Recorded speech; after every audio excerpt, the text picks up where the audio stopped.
Nellore corporation mayor స్రవంతి దంపతులకు ఏమైంది? Rural ఎమ్మెల్యేకు వీర విధేయులుగా ఉన్నవారు ఎందుకు పార్టీ మారాల్సి వచ్చింది? వారి మధ్య పొరపచ్చాలు వచ్చాయా? పార్టీలో తగిన ప్రాధాన్యత ఇవ్వలేదా? ఎవరూ పట్టించుకోలేదా? మరెందుకు సొంత గూటికి చేరాల్సి వచ్చింది? ఇంకేమైనా కారణాలున్నాయా? వీరిని తిరిగి సొంత పార్టీలోకి ఆహ్వానించేందుకు చక్రం తిప్పిన ఆ నేత ఎవరు? అందరి ఆమోదం పొందినట్లేనా, లేక కోటంరెడ్డి సోదరుల ఆమోదంతోనే తిరిగి వెళ్లారా? ఇప్పుడివే అందరిలో నెలకొన్న సందేహాలు. అసలేం జరిగింది? ఏం జరగబోతుంది? Watch the entry story. శాసనసభ్యుల్ని ఈ దృష్టికి తీసుకొచ్చి ఇంత ఘోరంగా చేస్తున్నటువంటి ప్రభుత్వ తీరుని చూడండి. జై శ్రీధరన్న. కానీ నేను ఆగే పరిస్థితే ఉండదు. ఇది మా ఇల్లు. అనేక సందర్భాల్లో కూడా చెప్పడం జరిగింది, నా బిడ్డ అని. నేను అలాగే బిహేవ్ చేస్తాను. ఇది నా ఇల్లే కాబట్టి నన్ను రావడానికి ఎవరు ఆపే హక్కే లేదు. జై శ్రీధరన్న. నెల్లూరు రూరల్ ఎమ్మెల్యే కోటంరెడ్డి శ్రీధర్రెడ్డికి ఆమె భర్త జయవర్ధన్ వీర విధేయుడు, శిష్యుడు కూడా. కార్పొరేషన్ ఎన్నికలు అయ్యాక నగర మేయర్ పదవి స్రవంతిని భరించింది. అప్పటి నుంచి శ్రీధర్రెడ్డి కూడా ఆమెకు తన నియోజకవర్గంలో సమ ప్రాధాన్యత ఇస్తూ అటు జయవర్ధన్ ఇటు మేయర్లను ప్రోత్సహించారు. ఈ క్రమంలో శ్రీధర్రెడ్డి వైసీపీని విభేదించి బయటకు వచ్చాక మేయర్ దంపతులు కూడా ఆయన వెంట నిలిచారు. ఆ సమయంలో రూరల్ ఇన్ఛార్జి ఆదాల ప్రభాకర్ రెడ్డి శిబిరానికి వైసీపీ క్యాడర్ కార్పొరేటర్లు వెళ్లిపోయినా స్రవంతి జయవర్ధన్ మాత్రం కోటంరెడ్డి సోదరుల వెంట నిలబడ్డారు. తమ పయనం శ్రీధరన్నతోనేనన్నారు. గిరిధర్ రెడ్డితో పాటు జయవర్ధన్ కూడా టీడీపీ కండువా కప్పుకున్నారు. ఈ నేపథ్యంలో కార్పొరేషన్ కౌన్సిల్ మీటింగ్ లోనూ ఆమె పట్ల కొందరు వైసీపీ కార్పొరేటర్లు ఇబ్బందికరంగా ప్రవర్తించినప్పుడు కూడా వారికి కోటంరెడ్డి సోదరులు ఇతర రాజకీయ పార్టీల నేతలు మద్దతుగా నిలిచారు. అంతా బాగుందని అనుకుంటుండగా లేటెస్ట్ గా వారు పెద్ద ట్విస్ట్ ఇచ్చారు. కోటంరెడ్డి సోదరులను కాదని సొంత పార్టీ వైసీపీలోకి వెళ్లేందుకు నిర్ణయించుకున్నారు. ఇందుకు కారణాలు ఏవైనా టీడీపీ వీడేందుకు సిద్ధం కావడం, అందున వారి రాజకీయ భవిష్యత్తుకు పునాది అయిన కోటంరెడ్డిని వీడటం ఇప్పుడు ఉమ్మడి నెల్లూరు జిల్లాలో హాట్ టాపిక్ అయింది. చేస్తున్నటువంటి ప్రభుత్వ తీరుని చూడండి. జై శ్రీధరన్న.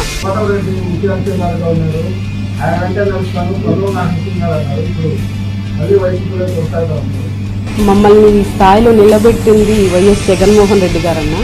అందుకని మేము ఆ పార్టీలోనే కొనసాగాలని అనుకుంటున్నాం. ఇంత ఘోరంగా చేస్తున్నటువంటి ప్రభుత్వ తీరుని చూడండి. జై శ్రీధరన్న.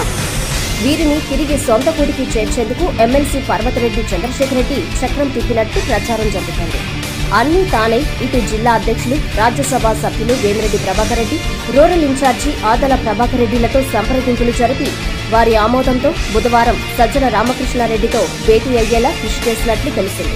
త్వరలో సీఎం జగన్తోనూ వారు భేటీ కానున్నట్లు సమాచారం. ఇదే క్రమంలో గురువారం వీపీఆర్, ఏపీఆర్లతో పాటు డిప్యూటీ మేయర్ రూప్ కుమార్ యాదవ్లతోనూ స్రవంతి, జయవర్ధన్లు నగరంలోని వీపీఆర్ నివాసంలో భేటీ అయ్యారు. కొంతసేపు రహస్య చర్చలు జరిపారు. మేయర్ దంపతులకు వారు అన్ని విధాలా అండగా ఉంటామని హామీ ఇచ్చారు. ఇదంతా బాగానే ఉన్నా మేయర్ దంపతులు కోటంరెడ్డి సోదరులను వీడటం ఒక రకంగా షాకేనని కొందరు అంటున్నారు. మేయర్ తన రాజకీయ భవిష్యత్తు, ఆర్థికాభివృద్ధిని దృష్టిలో ఉంచుకొని ముందు చూపుతో వైసీపీలోకి తిరిగి వెళ్లారని ఇంకొందరు అంటున్నా కొన్ని విషయాల్లో కోటంరెడ్డి సోదరులకు మేయర్ దంపతులకు పొసగలేదని, అందుకే వైసీపీలోకి వెళ్లారని ఓ పక్క చర్చ జరుగుతున్నా మేయర్ దంపతుల భవిష్యత్తు బాగుంటుందని, కోటంరెడ్డి సోదరుల ఆమోదంతోనే వారు వైసీపీలోకి తిరిగి వెళ్లినట్లు చర్చ కూడా జరుగుతుంది. ఏదేమైనా తాజా రాజకీయాల అంశాల్లో మేయర్ కోటంరెడ్డిని వీడటం హాట్ టాపిక్ అయ్యింది. గత ఒక 5-6 నెలల క్రిందట జరిగినటువంటి సంఘటన అందరికీ తెలిసిందే. ఆ సంఘటన తర్వాత నేను వైఎస్ఆర్ కాంగ్రెస్ పార్టీకి కొంత దూరం జరగడం కూడా జరిగింది.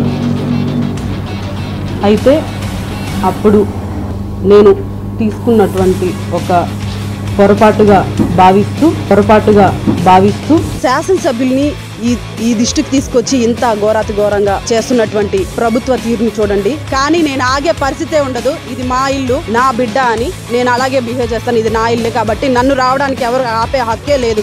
జై శ్రీధరన్న. పొరపాటుగా భావిస్తూ మమ్మల్ని ఈ స్థాయిలో నిలబెట్టింది వైఎస్ జగన్మోహన్ రెడ్డి గారన్న. శాసనసభ్యుల్ని ఈ దృష్టికి తీసుకొచ్చి ఇంత ఘోరంగా చేస్తున్నటువంటి ప్రభుత్వ తీరుని చూడండి.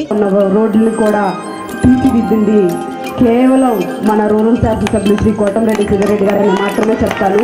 ప్రతినిత్యం ప్రజల్లో తిరుగుతూ ఎమ్మెల్యే అంటే సామాన్య ప్రజలు వాళ్ళ ఇంటికి వెళ్ళి వెయిట్ చేసి కలుస్తారో లేదో అని వెయిట్ చేసి కలవలేకపోతే మళ్ళీ రిటర్న్ వచ్చే ఎమ్మెల్యేలను అందరినీ కూడా మనం చూడడం వినడం జరిగింది. కానీ మన ఎమ్మెల్యే మన ఇంటికి వచ్చి మన సమస్యలు కనుక్కొని వాటిని పరిష్కరించడానికి శక్తివంచన లేకుండా కృషి చేస్తాడు.